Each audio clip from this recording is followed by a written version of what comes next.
Que a graça e a paz de Deus, o nosso Pai, e do Senhor Jesus Cristo estejam com vocês.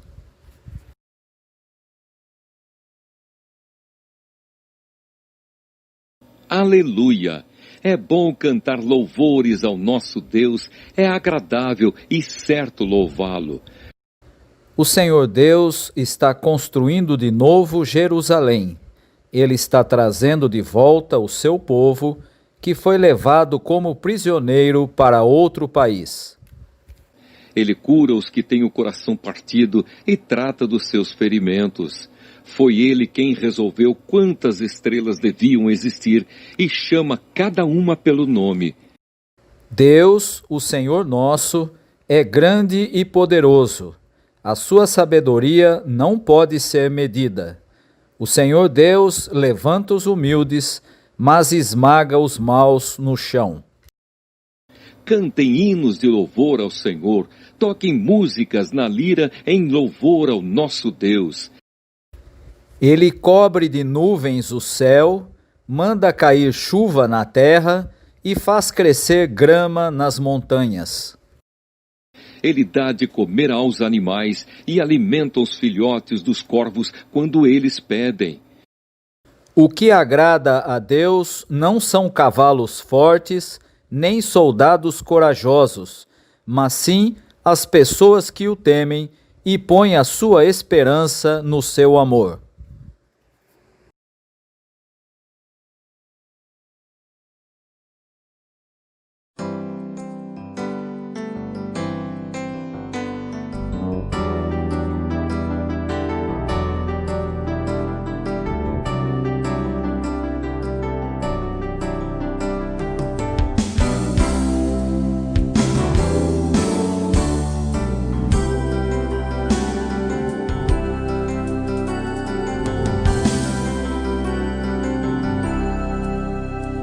Teu povo aqui presente, todos numa só voz declarando que só Tu és grande, exaltamos Teu doce nome. Pelo amor, pela cruz, por Teu Filho Jesus, pois és santo, sim és digno de louvor e de ser adorado. És bondoso, Pai querido, dentre todas as coisas Tu és verdadeiro Senhor.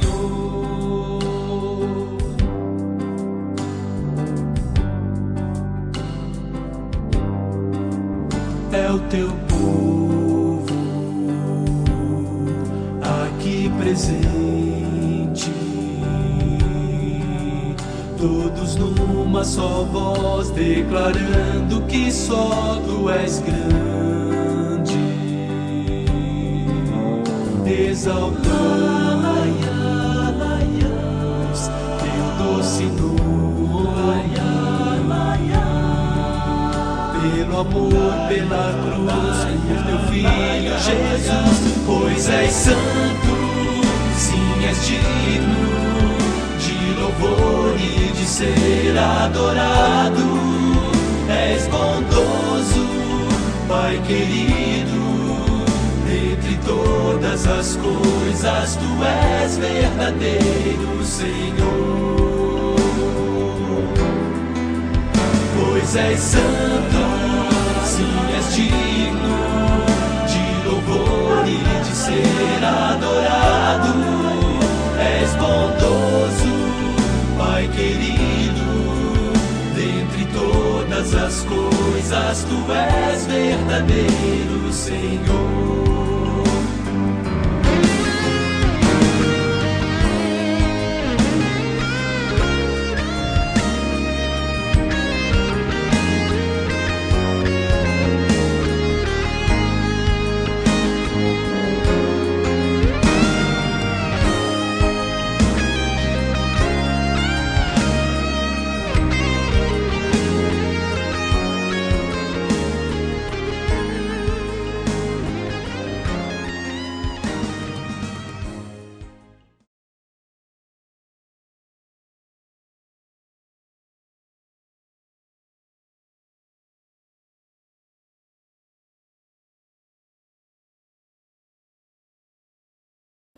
Agora eu, o Senhor Deus, estou dizendo a vocês, israelitas, que vou julgar cada um pelo que tem feito. Arrependam-se de todo o mal que estão praticando e não deixem que os seus pecados os destruam. Abandonem todo o mal que vêm fazendo e criem dentro de vocês mesmos um coração novo e uma mente nova.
Ouçamos as boas novas.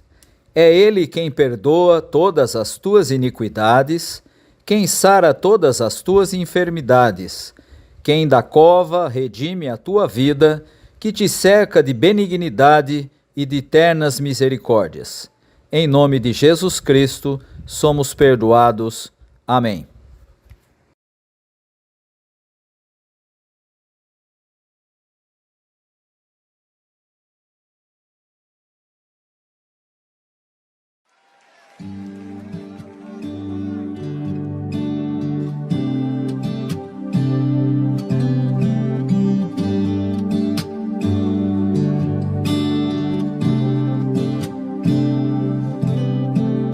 Quem nos separará do amor de Cristo? Será tribulação, angústia ou perseguição, fome ou nudez, perigo ou espada? Quem nos separará do amor de Cristo? Eu estou bem certo de que nem morte, nem vida, nem anjos, nem principados, nem coisas do presente, nem do porvir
Façamos juntos a oração por iluminação.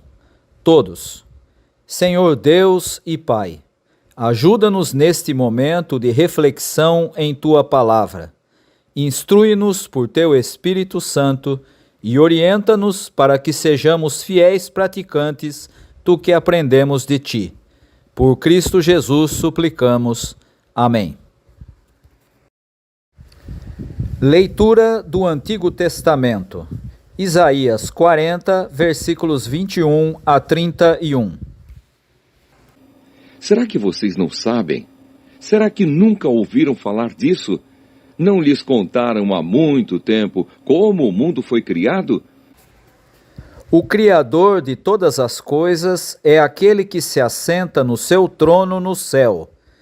Ele está tão longe da terra que os seres humanos lhe parecem tão pequenos como formigas. Foi ele quem estendeu os céus como um véu, quem os armou como uma barraca para neles morar. É ele quem rebaixa reis poderosos e tira altas autoridades do poder. Eles são como plantas que brotaram há pouco e quase não têm raízes.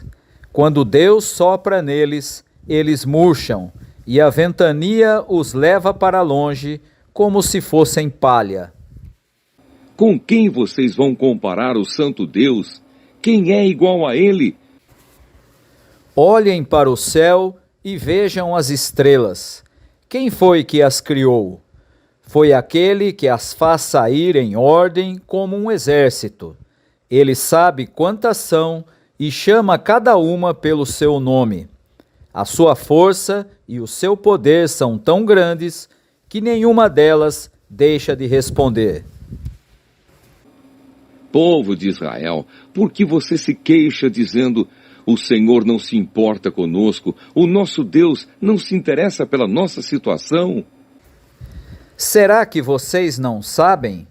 Será que nunca ouviram falar disso? O Senhor é o Deus eterno, Ele criou o mundo inteiro. Ele não se cansa, não fica fatigado. Ninguém pode medir a sua sabedoria.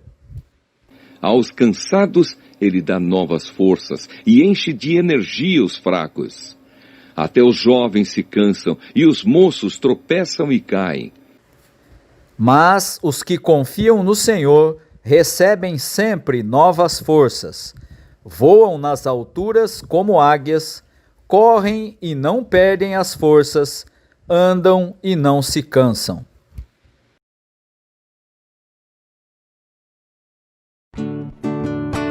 Ale, ale, aleluia. Ale, ale, aleluia. Ale, ale, aleluia, ale, aleluia. Ale, ale, aleluia, ale, aleluia. Leitura do Novo Testamento. 1 Coríntios, capítulo 9, versículos 16 a 23. Eu não tenho o direito de ficar orgulhoso por anunciar o Evangelho. Afinal de contas, fazer isso é minha obrigação. Ai de mim, se não anunciar o Evangelho. Por isso, se eu faço o meu trabalho por minha própria vontade, então posso esperar algum pagamento. Porém, se faço como um dever, é porque é um trabalho que Deus me deu para fazer. Nesse caso, qual é o pagamento que recebo? É a satisfação de anunciar o Evangelho sem cobrar nada e sem exigir os direitos que tenho como pregador do Evangelho. Sou um homem livre, não sou escravo de ninguém, mas eu me fiz escravo de todos, a fim de ganhar para Cristo o maior número possível de pessoas. Quando trabalho entre os judeus, vivo como judeu, a fim de ganhá-los para Cristo. Não estou debaixo da lei de Moisés, mas quando trabalho entre os judeus, vivo como se estivesse debaixo dessa lei para ganhar os judeus para Cristo. Assim também, quando estou entre os não-judeus, Vivo fora da lei de Moisés, a fim de ganhar os não-judeus para Cristo. Isso não quer dizer que eu não obedeço à lei de Deus, pois estou, de fato, debaixo da lei de Cristo. Quando estou entre os fracos na fé, eu me torno fraco também, a fim de ganhá-los para Cristo. Assim eu me torno tudo para todos, a fim de poder, de qualquer maneira possível, salvar alguns. Faço tudo isso por causa do Evangelho, a fim de tomar parte nas suas bênçãos.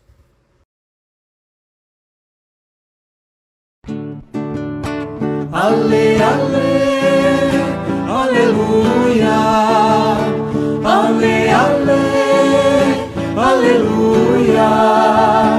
Ale, ale, aleluia, ale, aleluia. Ale, ale, aleluia, ale, aleluia.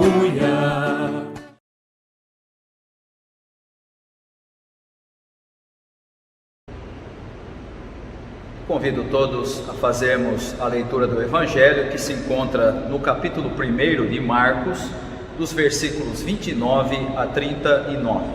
O texto diz assim: Logo depois, Jesus, Simão, André, Tiago e João saíram da sinagoga e foram até a casa de Simão e de André.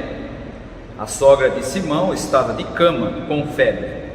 Assim que Jesus chegou, contaram a ele que ela estava doente. Ele chegou perto dela, segurou a mão dela e ajudou-a a se levantar. A febre saiu da mulher e ela começou a cuidar deles. À tarde, depois do pôr do sol, levaram até Jesus todos os doentes e as pessoas que estavam dominadas por demônios. Todo o povo da cidade se reuniu em frente da casa. Jesus curou muitas pessoas de todo tipo de doenças e expulsou muitos demônios. Ele não deixava que os demônios falassem, pois eles sabiam quem Jesus era. De manhã bem cedo, quando ainda estava escuro, Jesus se levantou, saiu da cidade, foi para um lugar deserto e ficou ali orando. Simão e os seus companheiros procuraram Jesus por toda parte. Quando o encontraram, disseram: Todos estão procurando o Senhor.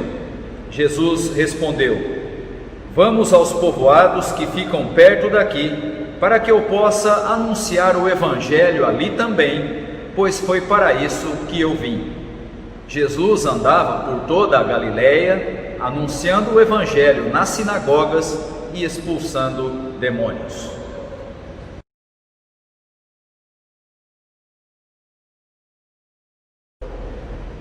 O texto proposto pelo calendário litúrgico para este domingo, que é esse que acabamos de ler, de Marcos capítulo 1, versículos 29 a 39, está dividido em 3 partes distintas. Dos versículos 29 a 31, nós encontramos a cura da sogra de Pedro, aí chamado de Simão.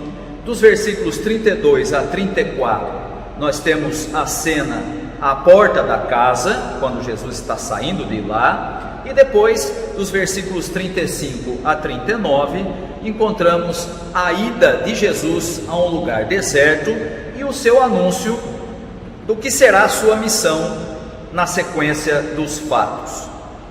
Quando nós olhamos para o texto imediatamente anterior a esse, o texto que vai do versículo 21 até o versículo 28, nós vamos encontrar Jesus restituindo a dignidade de um homem possuído por um espírito mau na sinagoga de Cafarnaum, num dia de sábado. E aqui nós temos a continuação desse fato. Jesus saiu da sinagoga ainda no sábado e foi para a casa de Simão Pedro, onde ele se encontra com a sogra de Pedro, que está doente. E então nós temos aqui uma mudança de cenário. Jesus e alguns dos seus discípulos saem de um ambiente público e de conflito, porque é a realidade que nós encontramos na cena da sinagoga, e agora vão para um ambiente doméstico e e um ambiente muito mais acolhedor. E é ali que Jesus se depara, da mesma maneira que aconteceu na sinagoga, com a doença. E isso acontece em todo o Evangelho de Marcos, quando nós encontramos Jesus como que entrando num reino que não é o de Deus e abrindo espaço dentro de uma concepção de morte, de doença, de pecado e coisas desse tipo. Então nós encontramos nessa primeira parte, do versículo 29 ao 31, Jesus encontrando com a sogra de Pedro num ambiente acolhedor, e ela está doente, com febre. Jesus ouve o que ela tem a dizer, ouve as pessoas dizendo que ela estava doente e se compadece dela. E aqui, logo de início, nós já percebemos uma atitude de Jesus que deve se tornar um exemplo para os seus seguidores. Jesus não permanece impassível e nem distante, pelo contrário, ele se aproxima da mulher e a toma pela mão. E tomar a mulher pela mão era um gesto bastante ousado, porque tocar uma mulher enferma e ainda em dia de sábado era algo impensável na cultura de um judeu normal. Mas é isso que Jesus faz. Ele não permanece distante da mulher, ele toca em sua mão e ele faz então a febre ceder, permitindo que ela se levante. Isso demonstra que para Jesus as pessoas eram mais importantes do que as regras religiosas. E isso deve ser levado a sério por quem quer seguir o seu exemplo. Quando nós olhamos para a vida da igreja, das comunidades de fé, nós não podemos perder de vista essa verdade que encontramos nesse texto. Jesus sempre dá maior importância para a vida das pessoas do que para qualquer regra religiosa, ainda que fosse o sábado a regra mais valorizada pelos judeus. Na segunda parte do texto, que vai dos versículos 32 a 34, acontece agora um fato diante de uma multidão que, ao saber da fama de Jesus, como alguém que estava expulsando demônios e como alguém que estava curando as doenças, essa multidão vai até ele buscando solução para os males que a afligem. E, portanto, volta a ser uma cena pública. No texto imediatamente anterior, nós tínhamos uma cena pública na sinagoga.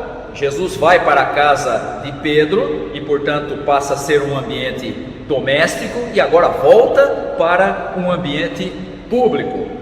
E Marcos destaca nesse momento que a ação de Jesus já não está acontecendo no dia de sábado. O texto faz questão de apresentar que o sol já tinha se posto e, na compreensão dos judeus, o dia começa quando o sol se põe e termina no dia seguinte, quando novamente o sol se põe. Portanto, nós já estamos fora do ambiente do sábado e, portanto, já não há mais nenhuma restrição para aquelas pessoas procurarem a Jesus buscando solução para os seus problemas. Segundo a lei judaica, portanto, elas estavam no seu direito, procurando alguém que ia ajudar a solucionar os problemas. E o texto afirma que muitas pessoas foram curadas e muitas foram exorcizadas. E aqui nós encontramos novamente uma compreensão própria da cultura judaica. A doença estava sempre associada à impureza e ao pecado. E aqui nós entendemos claramente que a presença de Jesus, que traz o reino de Deus, entrando nesse ambiente que era o reino das trevas, o reino daquilo tudo que estava distante da vontade de Deus para a vida do ser humano. Quando isso acontece, a presença de Jesus transforma a vida das pessoas que o encontram. Essa é uma realidade permanente. Não se pode ser indiferente diante de Jesus. Ou nós estamos com Ele e o seguimos, ou nós estamos contra Ele e o rejeitamos. Eu acho muito interessante como nos nossos dias se fala de Jesus e se fala da mensagem do Evangelho como se fosse alguma coisa que a pessoa precisa se dedicar. Olha, ouça aquilo que Jesus está falando, como se a pessoa estivesse fazendo um favor em ouvir a mensagem de Jesus. Isso é uma grande bobagem, porque na realidade, quando nós encontramos Jesus presente de fato na vida das pessoas, sempre a reação ou é de adesão, ou é de fé, ou é de compreensão, ou é de rejeição. E você vai encontrar isso de maneira muito clara em vários textos dos evangelhos. Ele encontra, por exemplo, o jovem rico e chama para que ele o siga, e ele fica muito triste, porque ele era dono de muitos bens e não queria abandonar a sua prioridade para seguir a Jesus. Você encontra, como no caso desses primeiros discípulos, Jesus chamando aquelas pessoas, principalmente pescadores, e eles abandonam tudo e seguem a Jesus. Essa é uma realidade permanente também nos nossos dias. Não se pode ser indiferente diante de Jesus. E são as nossas ações a evidência da nossa escolha. Se nós o seguimos, se nós o acolhemos, ou se nós o rejeitamos, se nós ficamos contra ele. Esse é o significado daquela expressão que o próprio Jesus diz no Evangelho, que ele não veio trazer paz, mas veio trazer divisão. Aqueles que com ele não ajuntam, espalham. Não é possível ser neutro diante da mensagem de Jesus Cristo. E esse fato, esse texto, mostra exatamente essa realidade. E Marcos ainda aponta nessa segunda parte que os demônios conhecem Jesus, mas ele não permite que os demônios falem a seu respeito. Que diferença nós vemos na atitude de Jesus em relação àquilo que nós vemos hoje como sendo exorcismos, principalmente em espetáculos que fazem para demonstrar que aquele suposto demônio que está ali para ser ridicularizado, e que as pessoas que estão ali têm poder sobre ele, coisa que nós não encontramos em Jesus. Sequer ele permitia que aqueles demônios falassem a respeito dele. Chegamos então na terceira parte e última do nosso texto, do versículo 35 até o versículo 39, que mostram que esse dia, que apareceu aí nas duas primeiras partes, tinha sido um dia bastante agitado e agora exigia descanso. Mas o texto mostra que Jesus dormiu pouco. Já no meio da madrugada, no início da manhã, bem cedo, nós vamos encontrar Jesus saindo para um lugar deserto para orar. Ele se distancia dos fatos, se distancia do grupo que estava acompanhando, da casa que tinha acolhido e até mesmo da fama que ele já estava adquirindo, porque as pessoas estavam procurando e perseguindo a Jesus, procurando solução para os seus problemas. Ele sai em busca de um lugar deserto para o silêncio da oração. Ao praticar o bem e distribuir bênção, Jesus é tentado pelo sucesso das suas curas, e por isso ele precisa se afastar. E esse é o grande remédio para as tentações de todos nós, assim como a de Jesus. Algo que nós precisamos aprender. Em todo o Evangelho de Marcos, nós vamos encontrar Jesus entrando em confronto com o mal, que aparece sob vários símbolos. Ora são espíritos imundos, ora é Satanás, ora são os escribas, ora são os fariseus, e até mesmo às vezes alguns dos seus discípulos mais próximos. Mas a oração era sempre a forma pela qual Jesus se mantinha firme e não se deixava enganar. Mantinha comunhão com o Pai e não se deixava enganar no seu trajeto rumo a salvação de toda a humanidade. Precisamos aprender com o exemplo de Jesus. E aí então, no final da terceira parte, nós encontramos os discípulos que agora acordam e não encontram o mestre. Saem para procurá-lo e quando encontram Jesus sozinho, expressam o seu desapontamento de maneira até bastante franca. Dá até a impressão que eles estão repreendendo Jesus. Todos te procuram, eles dizem a Jesus. E Jesus nem sequer discute com seus amigos. A sua autoridade se revela mais uma vez na maneira como ele olha para a frente. Vamos para outros lugares, a fim de que eu pregue também lá, pois foi para isso que eu vim, diz ele. Ensino, exorcismo e cura. Essas são as ações que identificam a prática de Jesus no Evangelho de Marcos.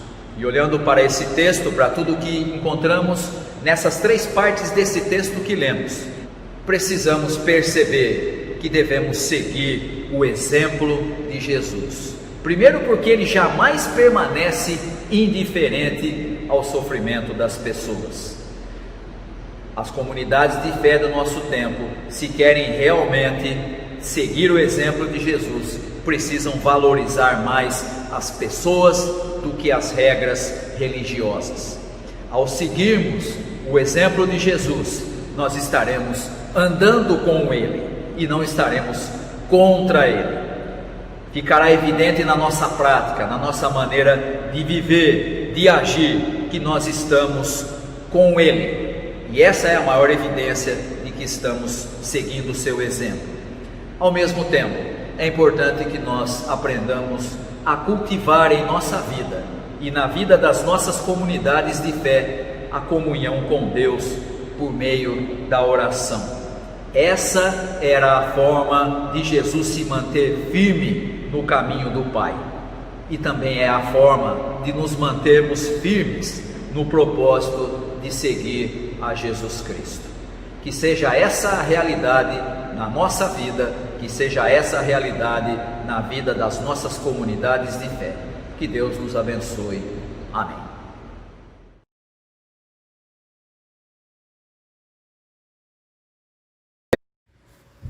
Creio no Deus vivo, Pai e Mãe de toda a humanidade, que cria e sustenta o universo em poder e amor. Creio em Jesus Cristo, Deus encarnado na terra, que nos revelou pelas suas palavras e atos, pelo seu sofrimento com os outros, pela sua vitória sobre a morte, como Deus é e como a vida humana deve ser. Creio que o Espírito de Deus está conosco agora e sempre, e que podemos experimentá-lo na oração, no perdão, na palavra, nos sacramentos, na comunhão da Igreja e em tudo o que fazemos. Amém.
Recebei a bênção. E que a graça do nosso Senhor e Salvador Jesus Cristo, o amor de Deus, o nosso Pai, o ensino e as consolações do Espírito Santo estejam convosco, irmãos, hoje e para todos sempre. Amém.